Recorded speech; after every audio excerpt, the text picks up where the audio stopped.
তেজ মারছে রে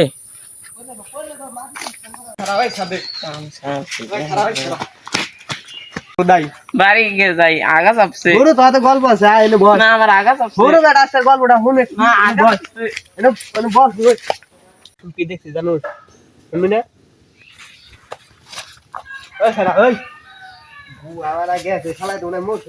কি করে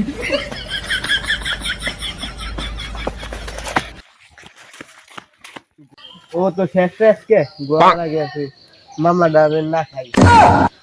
এই শুনা যা তোর লগে কথা আছে শুনা যা গুরুত্বপূর্ণ কথা আছে শুনা যা কি হইছে ক আছি কি হইছে ভাই শুনা যা তুই বেটা কি হইছে খাইনে বয়নে বসু মেলে না বয় বয় বয় বয় শুনে কথা শুন তাহলে শুনে কি হইছে আজকে হ্যাঁ কও তোর লগে আসতেছি না মনে হলো যে তোর লগে ওই যে পাকার মাথাইছে বিশাল বড় এক গেলাম বুঝছ নাই আচ্ছা ভাই ভালো কথা সাথে কোনে সাথে একটু দোয়ানি গেছে ভাই কে কোন কেমবা দাদে আসো গা তাহলে গেলাম খাও সবাই সাবস্ক্রাইব করে দেবেন। আল্লাহ হাফেজ।